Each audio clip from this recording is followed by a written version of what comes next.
C'est la saison des fêtes, mais une force maléfique fait tout son possible pour ruiner l'ambiance. Personne ne sait ce qu'est cette force, ni pourquoi elle tient tant à gâcher les fêtes. C'est alors que le détective Chris Robinson entre en jeu. Aide-le à résoudre ses énigmes pour sauver Noël. Sa première tâche amène le détective au pôle Nord. Quelqu'un a volé les cookies du Père Noël, qu'il planque habituellement dans son écurie. Le Père Noël soupçonne que le criminel soit l'un des lutins qui travaillent là-bas. Mais il est aussi inquiet car ils sont tous allergiques au chocolat et les biscuits dérobés sont justement des cookies aux pépites chocolatées. Le détective Robinson rassemble tous les lutins dans une pièce. L'un d'eux n'arrête pas de tirer la langue, puis de rougir et de s'excuser. Le deuxième lutin a des traces d'un truc marron sur les mains. Et le troisième lutin n'arrête pas de sourire et de ricaner. Regarde-les attentivement et essaye de trouver lequel est le voleur.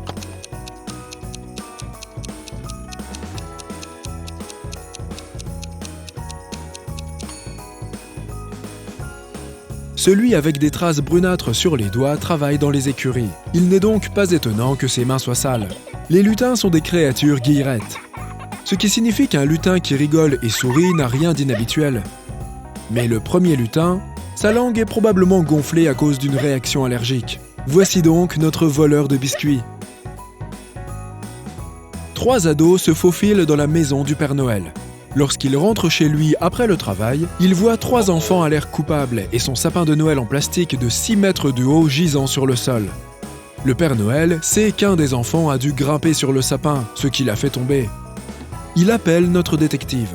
Chris arrive immédiatement. Après avoir regardé attentivement les enfants, il est en mesure de dire au Père Noël qui est le coupable. Peux-tu aussi le découvrir ?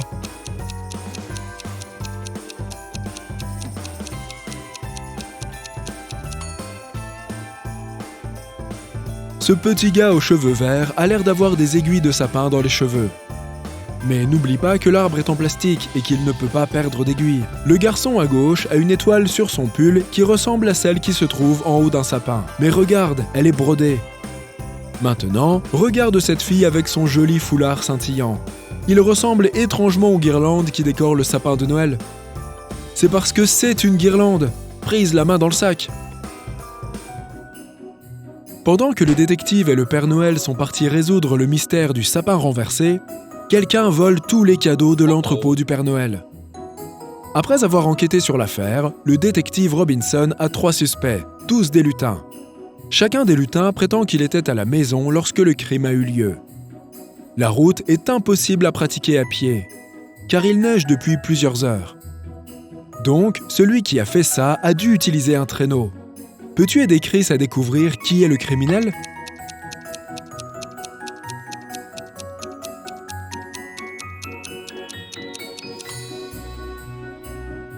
Ce lutin a l'air plutôt furibond, mais c'est peut-être parce que son traîneau est cassé. Cela signifie qu'il n'a pas pu quitter sa maison. Le traîneau du lutin de droite est recouvert d'une épaisse couche de neige. Il est peu probable qu'il l'ait utilisé récemment. Mais regarde le traîneau du lutin au milieu. Il y a de la neige en dessous. Cela signifie que le traîneau a été garé près de la maison après que la neige ait déjà commencé à tomber. Ce lutin ne se trouvait pas chez lui, alors pourquoi a-t-il menti ? Un des lutins du Père Noël a placé la clé de l'entrepôt où le Père Noël garde tous ses cadeaux dans une bouteille vide et l'a ensuite rebouchée. L'inspecteur Robinson doit en retirer la clé sans casser la bouteille ni arracher le bouchon. Comment peut-il s'y prendre ?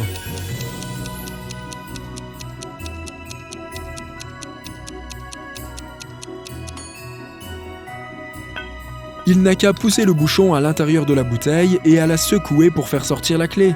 La prochaine tâche du détective Robinson est inhabituelle, c'est le moins que l'on puisse dire. Il doit se rendre dans un château en pain d'épices hanté et affronter l'un des 3 monstres qui s'y trouvent.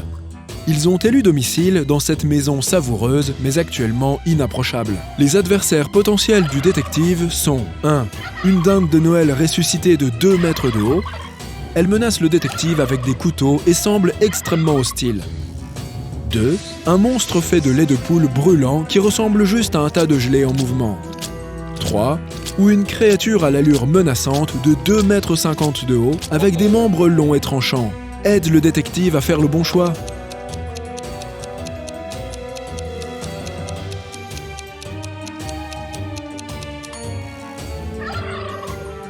la dinde peut être très dangereuse avec ses couteaux. Les membres du monstre en canne à sucre sont trop tranchants pour s'en approcher. Quant au lait de poule, mis à part le fait qu'il soit très chaud, il ne présente aucun danger sérieux. Le détective a juste besoin d'attirer le monstre vers un mur en pain d'épices et il absorbera la créature très rapidement. Le Père Noël a un problème peu commun. L'un de ses lutins vient de fêter son anniversaire, mais le Père Noël ne se souvient pas du tout de son âge.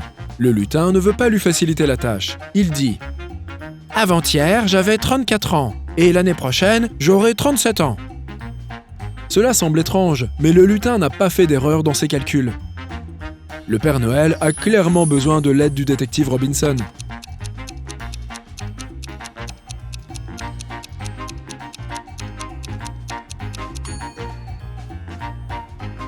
L'anniversaire du lutin est le 31 décembre, et il en parle au Père Noël le 1er janvier.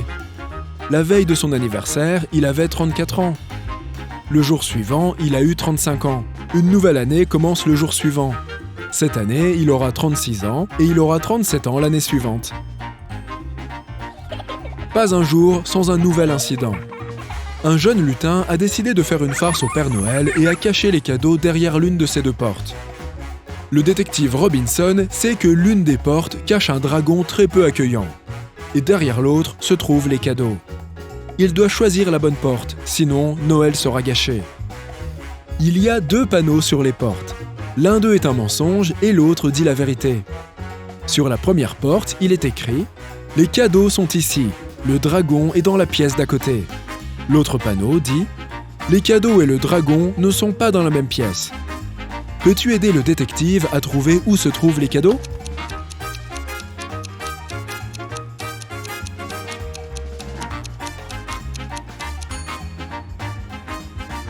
Les cadeaux sont dans la 2e pièce. La seconde affirmation est vraie, ce qui signifie que la première est forcément fausse.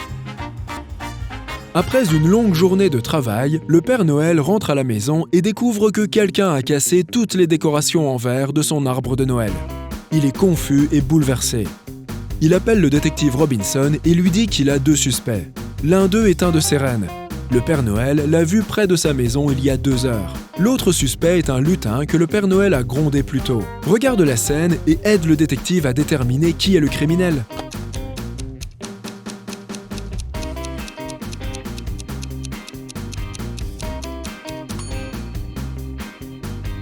Regarde les empreintes de pas que le coupable a laissées sur le sol. Elles sont trop grandes et n'appartiennent ni au cerf ni au lutin. En fait, on dirait qu'elles appartiennent au Père Noël en personne. Mais pourquoi aurait-il besoin de faire accuser ses employés ? Cette affaire attise la méfiance du détective. Il commence à observer le Père Noël. Bientôt, celui-ci l'invite à dîner et lui propose 3 plats parmi lesquels il peut choisir. Comme Chris se méfie déjà du Père Noël, il examine les plats très attentivement. Regarde-les et détermine quel plat peut être mangé sans danger.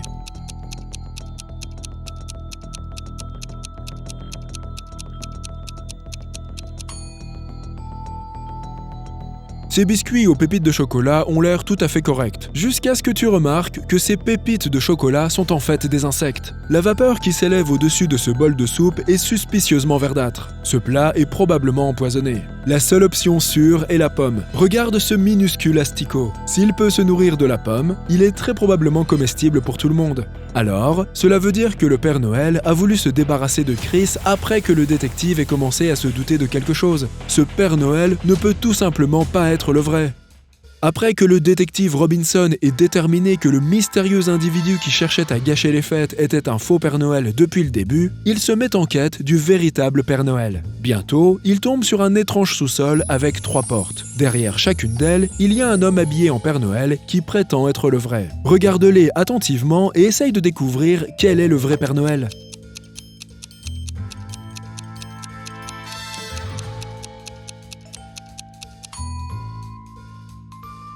C'est le Père Noël de gauche. Avec un peu de chance, tu avais fait attention à la photo sur le mur. Elle représente le Père Noël avec tous ses rennes. Si nous comparons la photo avec tous les Pères Noël ici présents, seul celui de gauche semble absolument identique.